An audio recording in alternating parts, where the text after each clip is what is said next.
Good morning. Welcome to the program agenda, and I do hope I can get my setup running here. Medyo inaantok pa po si Cito Beltran, but thank you for joining us this morning, and thank you for being followers of the program, your program agenda on One News via channels 8 and 250. Of course, for being subscribers of Cignal TV. Thank you for being with us. It's June 15, 2023, and it's a Thursday.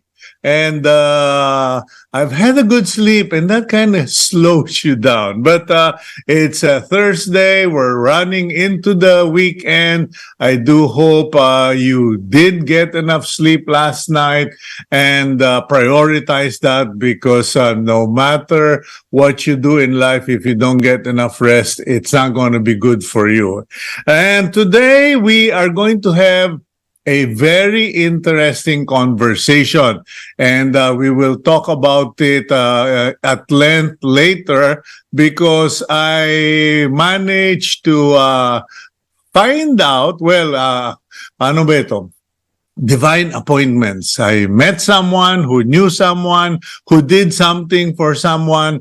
In short, we found an angel. Ika nga. But we will talk about, hindi po ito yung guardian angel, okay? Someone who does good for mankind and for the Filipino people, but also represents an institution. Kumbaga, marami sa inyo hindi pa pinapanganak, nakatayo na itong institution na ito. We will talk about it later. But first, I'd like to thank our viewers for being Cignal TV subscribers, for PLDT for their home fiber optic internet, and of course our viewers abroad, particularly in Canada, in the United States, and some of our friends in Europe who watch us via YouTube. Okay, maraming salamat po. And let's go to our daily starter for the day, and it comes from the book of Titus. Book of Titus, hindi po Tipus, Titus, chapter 3, verse 10 to 11. And it tells us, reject a divisive man after the first and second admonition, knowing that such a person is warped and sinning, being self-condemned. Keep it there for a minute, Gab. Reject a divisive man. Yung gawa-gulo, someone who is a troublemaker, someone who pits friends, brothers, family against each other, someone who just want to get his way, will make others fight or disagree. Marami po niyan in the world of fake news. Knowing, and then after the first and second admonition. So, before we reject someone na gawa-gulo, we are supposed to admonish or pagsabihan. So it is also our duty to call out people when they are being divisive, troublemaker, when they are trying to create trouble in our circle or our relationships or community. After telling them once and then twice that what they are doing is wrong, and they continue to behave as such, you basically reject, ika nga ng mga tiga-iglesia ni Cristo, itiwalag mo na yan, okay? Knowing that such a person is warped and sinning, okay? Because, okay, thank you, Gab. But, many of us, particularly Filipinos, we are so forgiving, particularly Christians, we are so loving, so patient, because actually, many of us tolerate, not because we are loving, but because, we're just trying to be holy.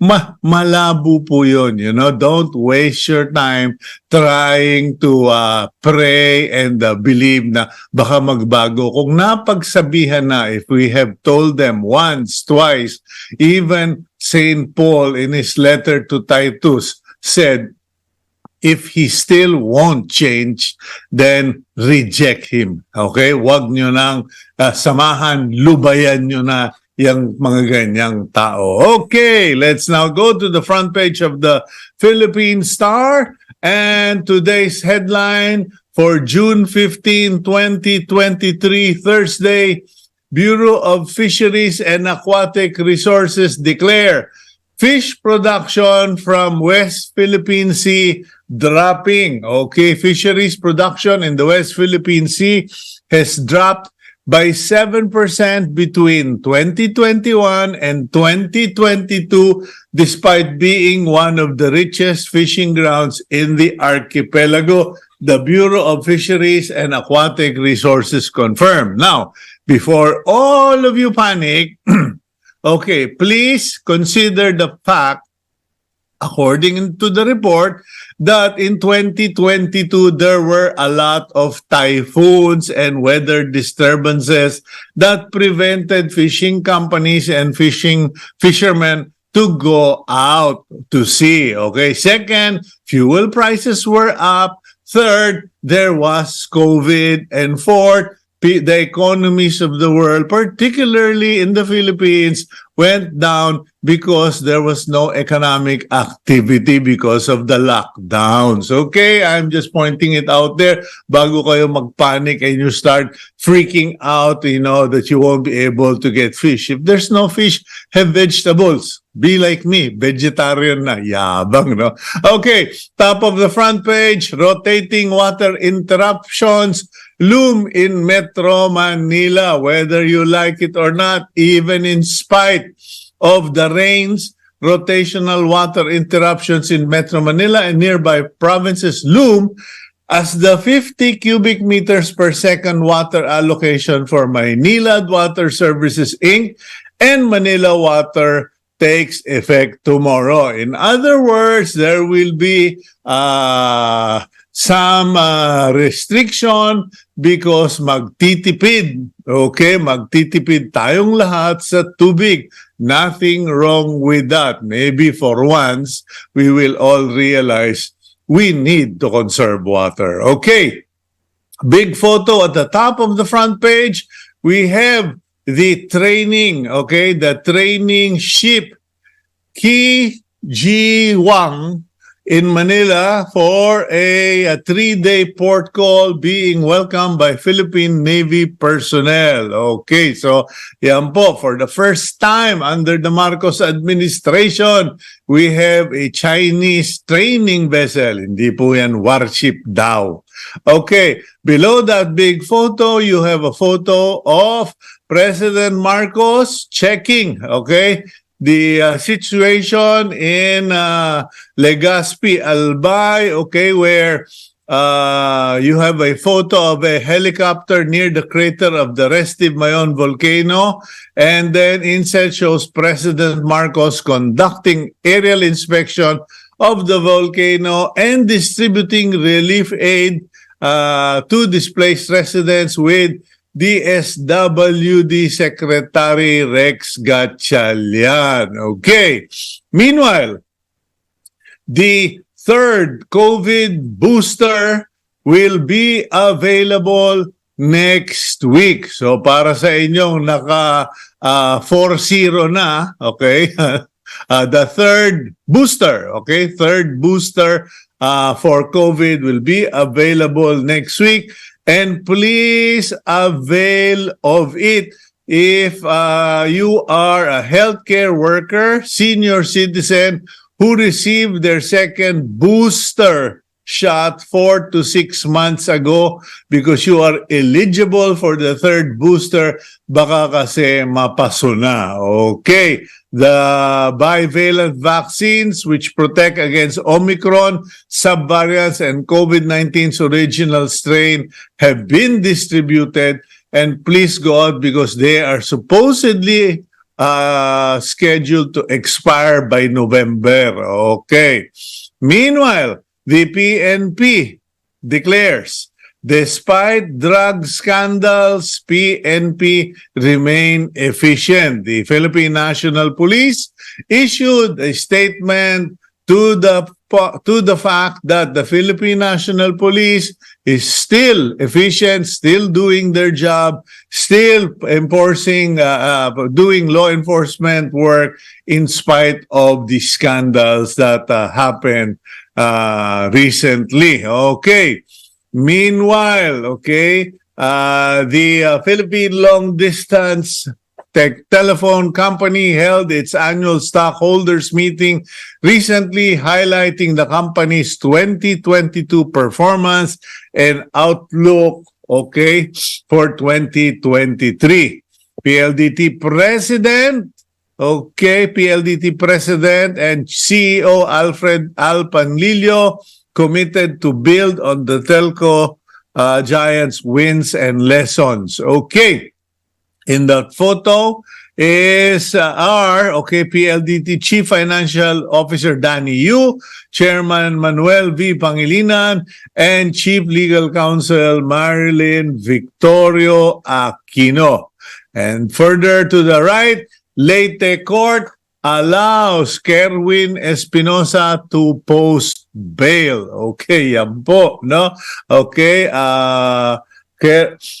self-confessed drug trafficker Kerwin Espinosa has been allowed to post bail along with 4 others by a local court in Baybay, Leyte. Meanwhile, BBM vows to bring down agri-production and labor costs via mechanization. Okay. And last but not the least, June 28 is Eid al-Adha holiday. Okay, it has been declared as an official holiday by Malacanang in observance of the Feast of Sacrifice and considered one of the 2 greatest feasts of Islam. So that's June 28, Wednesday, is an official holiday. Okay, yun po. Now, we will go to our main program. Let's go to the intro. Okay, we will have no break. We will now introduce our topic and our guest for today. Gab, roll out the Betamax, please. As one of the premier and most affordable hospitals for Filipinos, the Philippine General Hospital further aims to improve its services to the public. For one, the state hospital is set to build its 6 billion peso cancer center with a 300-bed capacity. This center will provide full range of cancer treatments to its patients. What's next for the PGH? Let's find out on today's agenda. Dr. Gerardo Legaspi currently serves as the director of the Philippine General Hospital. Dr. Legaspi made headlines back in 2021 when he was the first person to be jabbed with the COVID-19 vaccine in the country. For his service in the medical field for over 25 years, Dr. Legaspi was the recipient of the 2021 Presidential Lingkod Bayan Award. He was also named as one of the People of the Year in 2021 by Stargate People Asia magazine. Okay, now before we bring in Dr. Legaspi, allow me to just make a point here. Dr. Legaspi was invited to the program not because of his numerous accomplishments, not because of his great skill as a physician, but because of a story I learned from someone, okay? This person happened to have a tumor in the brain, okay? And he's not a rich person. He's a young individual named Krishnan Kesavan. And he told me of how Dr. Legaspi helped him with his brain tumor, and more than that, had pointed him towards PGH, where he received exceptional treatment. And in spite of having a brain tumor, Krishnan is now able to move around. In fact, we recently hosted them at our house in Lipa City, Batangas. So let's welcome Dr. Legaspi. Sir, good morning. Are you there? I'm here, Cito. Good morning. Thank you very much for having me in your program. Well, thank you for joining us. And as I pointed out, Doc, we have laurels, we have certificates, we have titles, but all of that is going to be framed, put in the bodega, or maybe even thrown in the trash can. But your kindness is remembered and in fact shared. And yours, this is the story that brought you here to agenda. Medyo honestly, no? Na-shock nga ako. Sabi ko, ganun ba kabigat yung guest natin? Ang alam ko lang, mabait siya eh. Mas gusto ko nga yung ganun dahilan eh. More than the others. Anyway, Doc, welcome to the program. Now, I'm really confused, because I only recently discovered because of Team Agenda that you're director of the Philippine General Hospital. You are an oncologist. From what I know from Krishnan, you are a surgeon, a brain neurologist ba? Can you... Yes, can you clarify, ano ba talaga? Dami mo naman title eh. No, I think I have to start with the fact that Dr. Cornelio Banag, one of the leading psychiatrists in the country, diagnosed me to have adult ADHD. Kaya marami akong ginagawa. But anyway, Cito, I'm a neurosurgeon by profession, trained in the Philippine General Hospital. Actually, I was a neurosurgeon. I was planning to be a neurosurgeon until I die, until I became director in 2016. But nevertheless, I continued to practice. In fact, I do surgery almost every day still as a director of the Philippine General Hospital. My work centers mainly on aneurysms and tumors and brain tumors. And I think Krishna was one of the patients that my high school classmate referred to me. Rocky Javier, and I took the case, but among the cases that we do in the brain, this is one of the most difficult because it's a deep part of the brain called the thalamus. So very few patients do well after, more so that it's quite an aggressive tumor also, and my story with him starts with the fact that.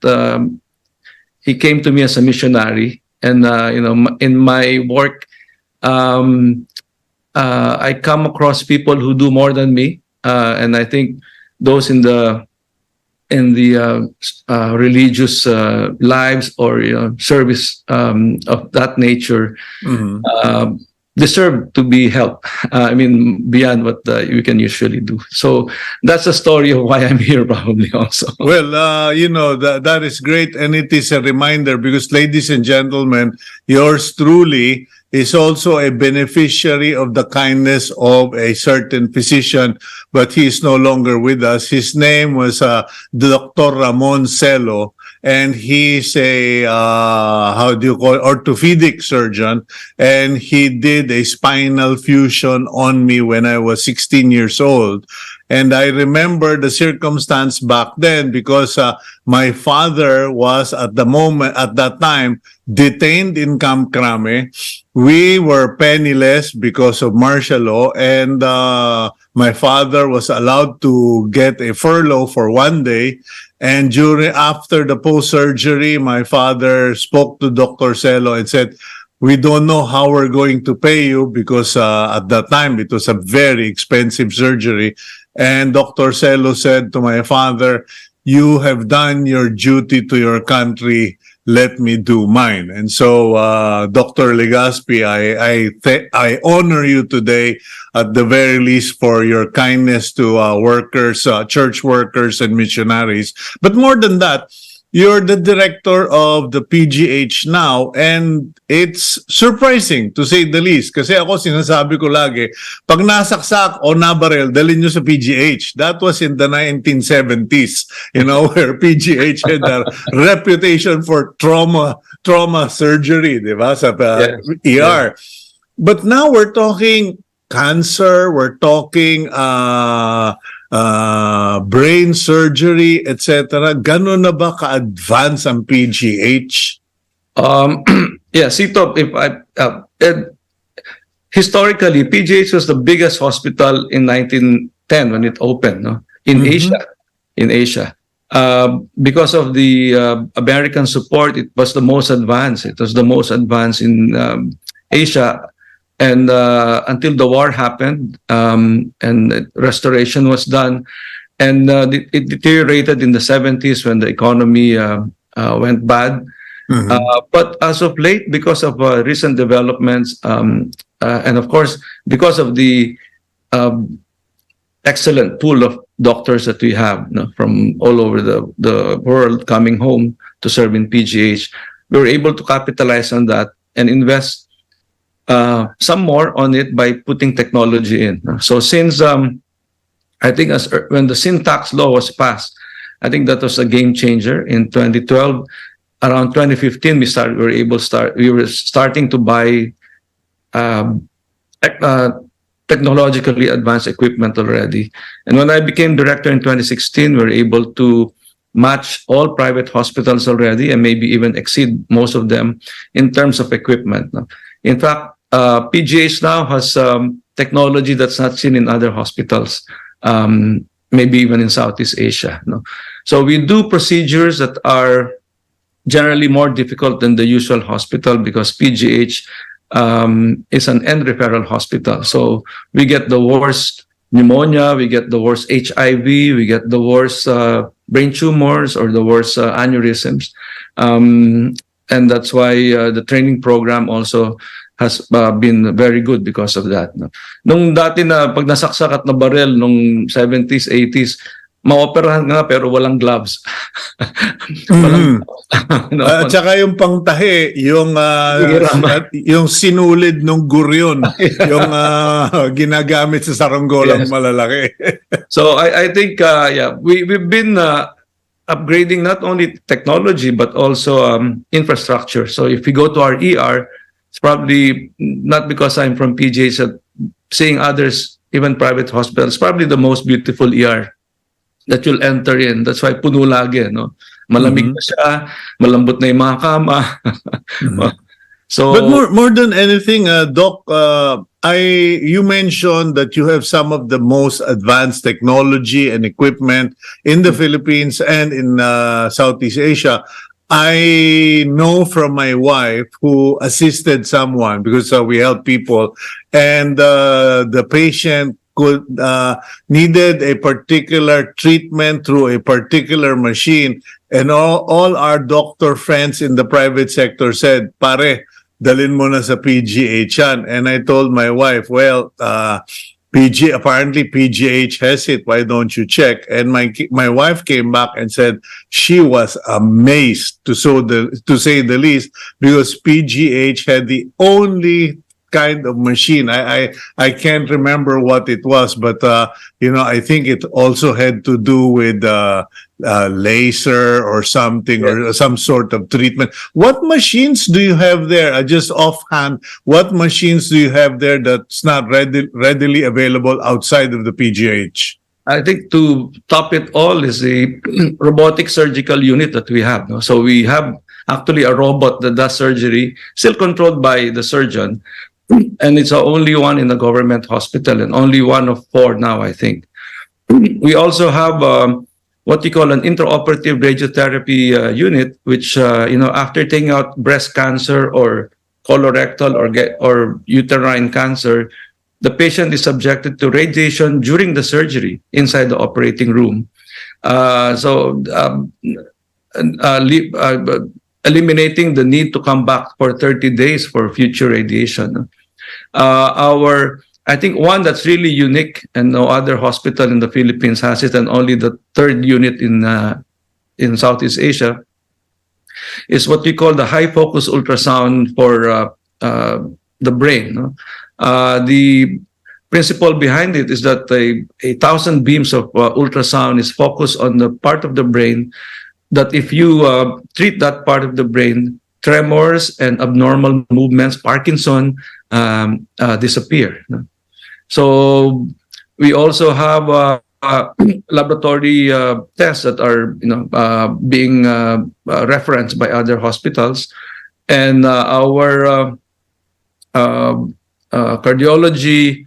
Cardiologists also have interventions that were first done in PGH.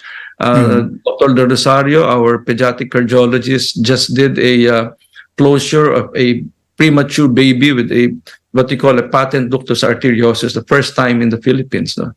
So, marami, hindi lang kami nag-advertise kasi baka lalong dumami ang pasyente. No, well, I think I understand, no, na dumadami ang pasyente ninyo because they discover the treatment. But shouldn't that be the case? Because I think credit should be given where credit is due, but at the same time, by promoting this, more and more support will come from the government. For instance, I understand you've already, did you break ground already, or are you about to break ground on a 300-bed capacity cancer facility? So this is the first private-public partnership of this government. That's why it's very important that we do this well. So we are still in the process of bidding it out. But where the signs are very encouraging. No, it's a 300-bed cancer facility designed to global standards. When we had an investors forum, we had 145 people who attended from 64 companies from 12 countries. So that's how much interest there is to it. So we are now in the process of designing it according to global standards. So consultants from the UK and the US, from the International Hospital Group, are being brought in with our technical working group to really put it together. So I think we should be bidding this out by the end of the year, and I think in 3 years' time should be done. But of now, we are constructing the first standalone neuroscience facility in the country. It's a 15-story building. We're now on the 15th floor, and this should be opening by late next year, early 2025. So this will also be an advanced facility, which we hope to be a regional center, doing neurosurgery, neurology, pediatric neurology, all of those specialties related to the brain also. So a lot of things are coming up. Yeah, well, congratulations to that for that, and you still remain as a educational institution. Am I correct? Yes. So we're fortunate to be under the management of the University of the Philippines system. So we remain to be a university hospital, and we are also attached, of course, to the National Institutes of Health, which is the foremost research institute in the country. So we have service, training, and research all in one big hospital. We're 1,500 beds. We are now expanding to New Clark City. We have a polyclinic there, which will become a 200-bed hospital in the future. And we are operating the OFW hospital in Pampanga by request of the government. And we are looking at the PGH in Diliman, which will be also bidded out soon, as part of a nationwide network of university hospitals. Okay, let's go for a quick break, Dr. Gap, and when we come back, I'd like to pursue that because I don't know if you are aware, I am a volunteer endorser of public hospitals. I strongly believe in public hospitals. So let's discuss that, and we'll go for a break. We'll be right back here on Agenda. Thank you.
While the Philippines may have a supply of doctors, nurses, and other health workers, only a fraction of them are practicing their professions.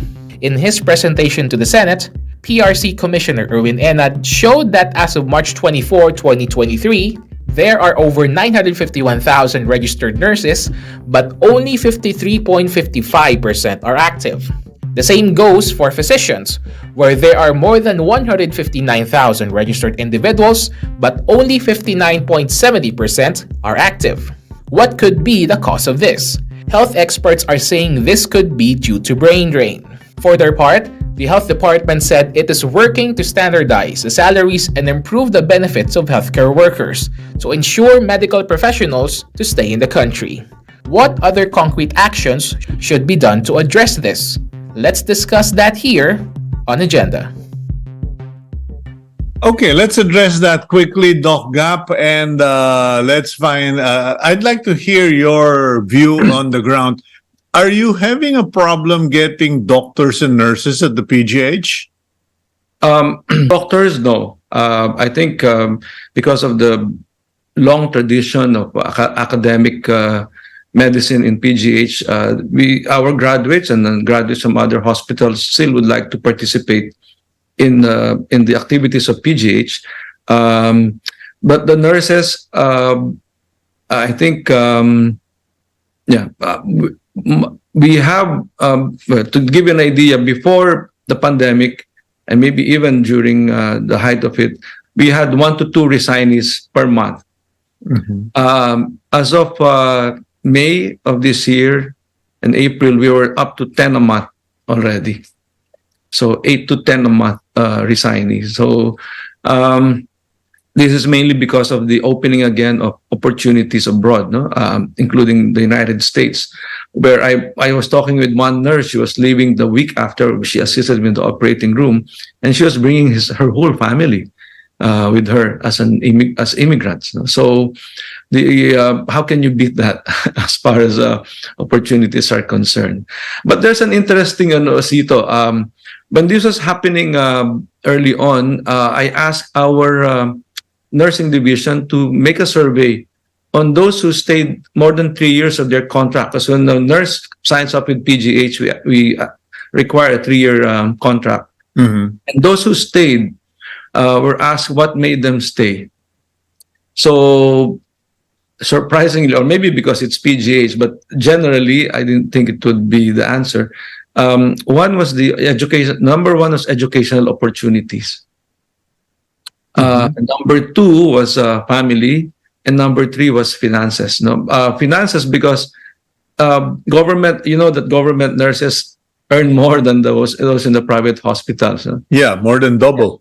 And then PGH nurses or PGH employees even have additional benefits because under the UP system, we get additional benefits. So on top of what the government usually gives to healthcare workers, UP also gives additional benefits. So they're really, financial-wise, I think there's an advantage working in government hospitals. Yeah, you may be collecting more, but UP-PGH personnel, doctors, nurses, etc., work almost twice as hard because ever since I was 17 years old, I already had exposure to PGH as a press photographer.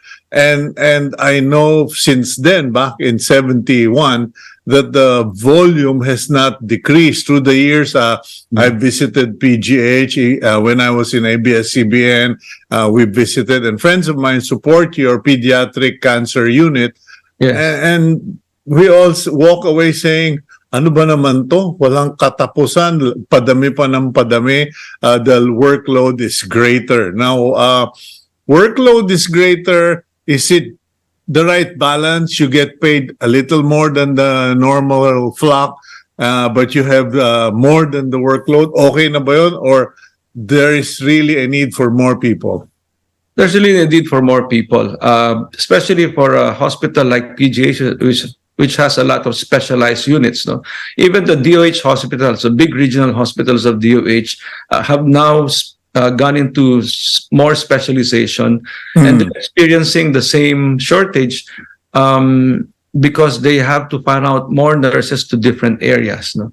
Dati, isang surgical ward lang or isang type of surgery lang. Ngayon, there are 7 types of surgeries that they have to find out nurses to. No? Okay. Just give an example. No?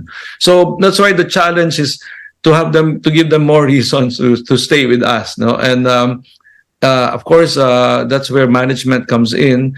So from the pandemic, we learned really that, being appreciated is one of the more important interventions to do. And having done that, just shameless plug, in 2021, PGH was ranked number 10 of 15 companies in the country as best workplace by LinkedIn professionals. Yeah. So, so I think the interventions that you do to retain people would be a way to offset the financial. Well, it's also a good suggestion because maybe organizations, social organizations, business organizations like Lions, etc., Rotary, blah blah, and even private companies could work with you in putting up awards or recognition programs. In one small way, every month, somebody gets an award, a group of people gets prizes, certificates, etc., commendations for the work they do at the UP-PGH and other government hospitals. Because I know there's so many people, especially in church, who want to help others but are clueless, and maybe by connecting with our public hospitals, that can help. But I'd like to quickly pursue, just briefly, you mentioned that nurses or healthcare workers, one of the reasons they cited for staying with the UP-PGH was educational advancement or programs. What exactly are there as far as education goes? Well, for the nurses in PGH, they are they have the privilege to apply in our Open University for a master's degree. So while working, they can continue with a higher education, and we support that. We support that with our training program, and also, of course, if they want to go to specialty nursing, almost all specialty nursing programs are in PGH, including robotic surgery nursing. In fact, the robotic surgery nurses are the most recruitable. Yeah, because I remember a friend of mine in the US. She worked as an emergency room nurse. And sabi niya, it is probably one of the most profitable specialization in the field of nursing. But that was 20 years ago. Being an specialized ER nurse was top of the food chain. But now you're saying robotic nursing. What? How? Can you explain? I can't even imagine what it is. So these are in an operation, you need a nurse to assist you. So these are the nurses that assist in robotic surgery, which is a very special skill. When I travel internationally, talking to neurosurgeons all over the world, the first thing they tell me is that their nurse is a Filipina, and that they appreciate the work that they do. In fact, we have consultants. We have American neurosurgeons who are now consultants in PGH because of the link that the Filipina nurse did for us. They're also our ambassadors when they go abroad. But these are, as I said, they're highly acclaimed. They're highly appreciated when they go abroad. I'm curious, Doc Gap. You could be a multimillionaire. I mean, you probably are, but you could be rich. Okay, and you didn't have to work at UP-PGH. In fact, it makes me wonder what made you choose to be in UP-PGH. I grew up in Paco in Manila. And I was exposed to I grew up in a resettlement area and in Paco, and exposed to the difficulties that was seen in areas like that. And maybe growing up with that background,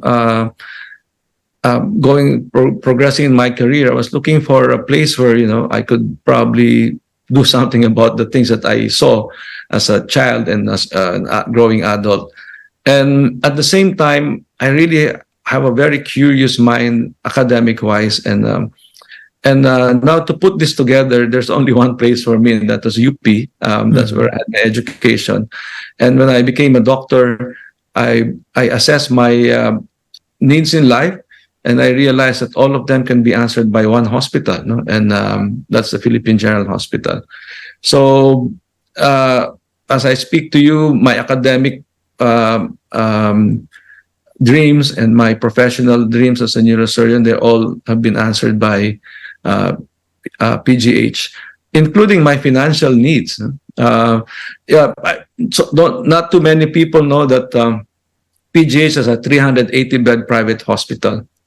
And we have also developed that to be competitive with most private hospitals. And of course, the fact that the cost there is less. If I do surgery in, let's say, in a hospital outside, a private hospital outside PGH, they'll spend double or triple what they'll spend in PGH with maybe more advanced equipment in PGH at that. No? So that part also attracts me to PGH, being able to equalize opportunities for people. No? So if I do a charity case, imagine how much that patient could have saved if they went to a private facility. So PGH and UP answers all my needs in life. Yeah.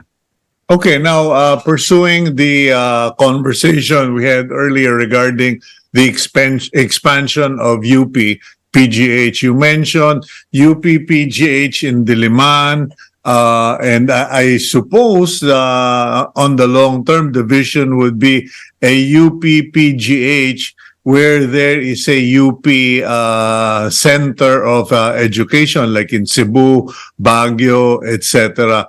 Is that the long-term plan? And but in the immediate, which one will be the first extension or satellite hospital of UP-PGH?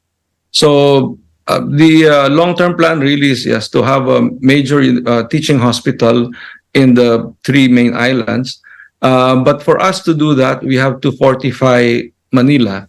That's why we're building another one in Diliman, which will be more specialty-oriented and interdisciplinary-oriented. No? So that's going to be, it's being planned out right now. PricewaterhouseCoopers is doing the feasibility study for that.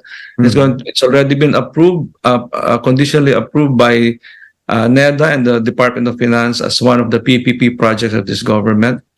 The New Clark City polyclinic is already built. We used it for the SEA Games in Capas Tarlac. And that one is surrounded by government offices and the National Sports Academy.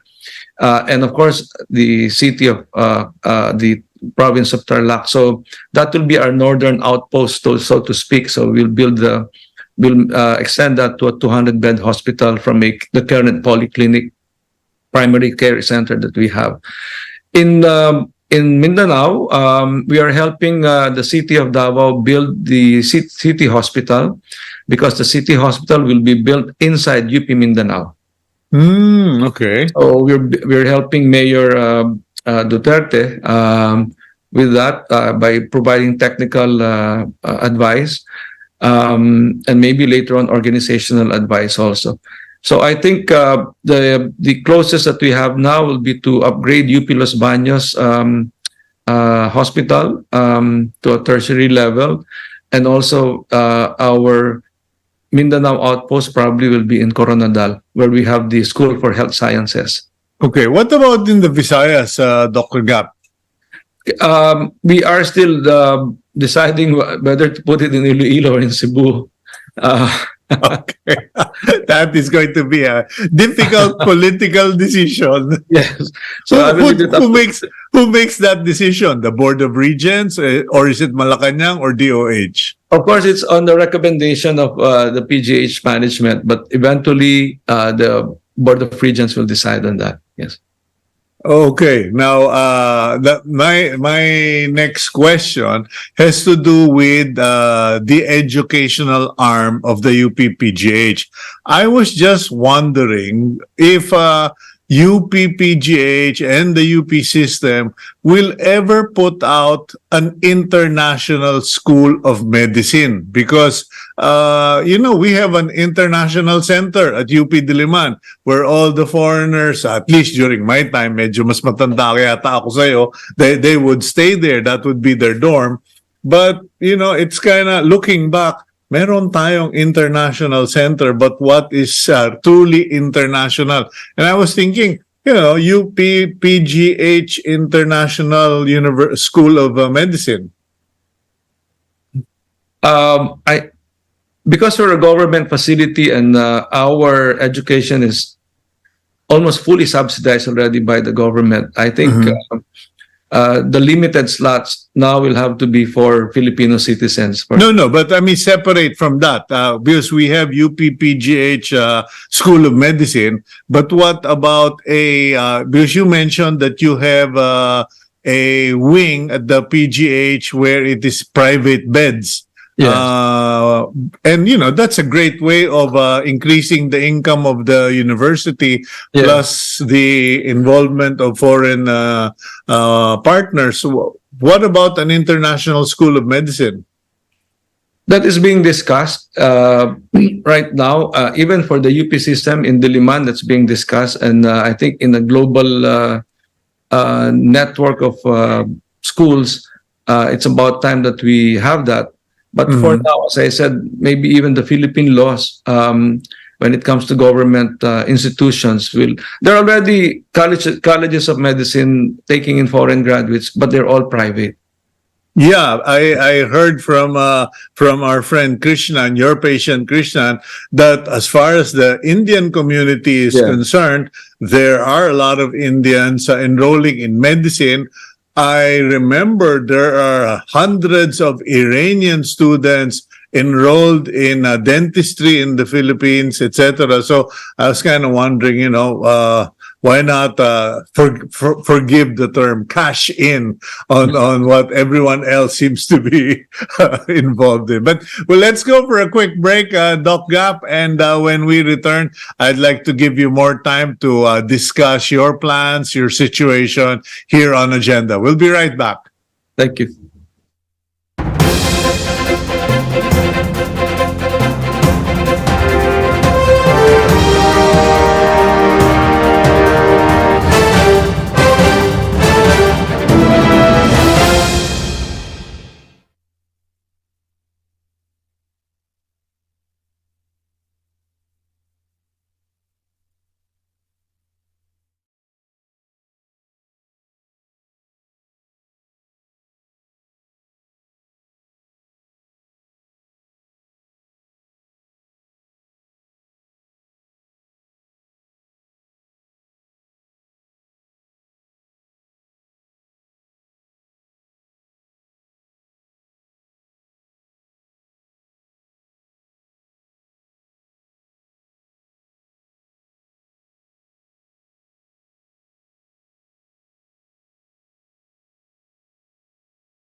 Welcome back to your program Agenda. I'm your host, Cito Beltran, and with us is the director of the Philippine General Hospital and he is on our show because a friend of ours spoke highly of his generosity, his sense of community, and now we are discovering that the UP-PGH is really spreading its wings. Doc Gerardo Legaspi, welcome back.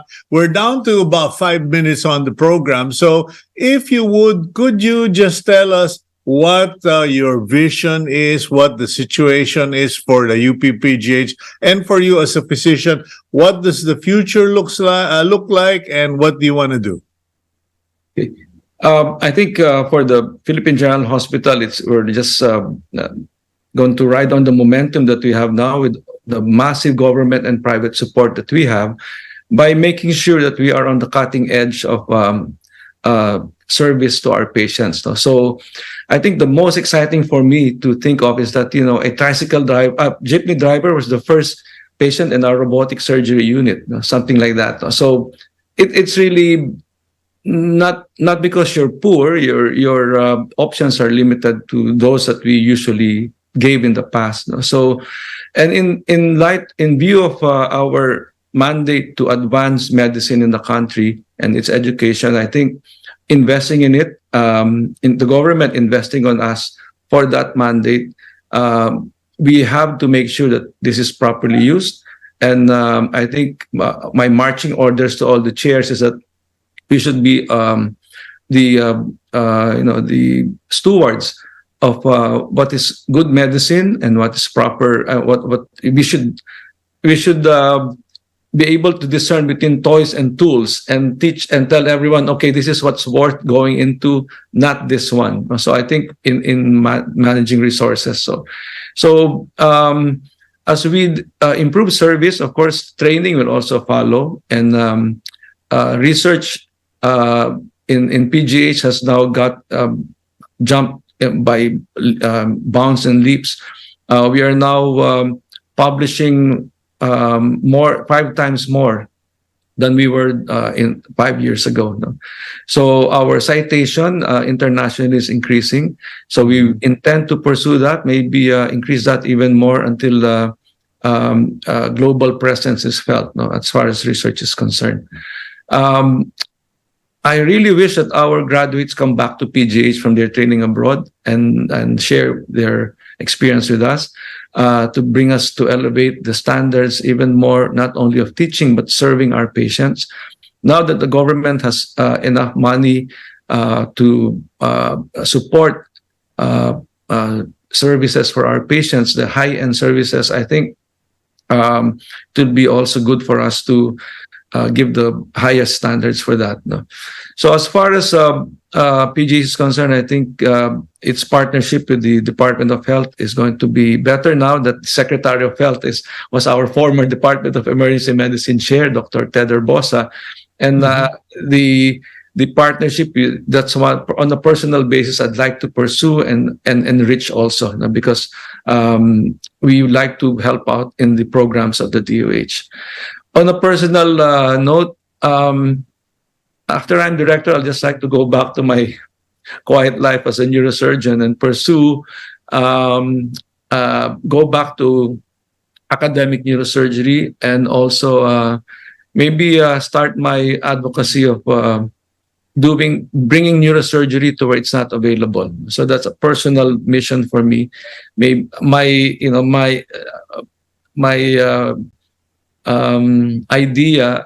lofty idea of being in somewhere in Sorsogon or in Surigao, 1 month at a time doing neurosurgery where it's possible.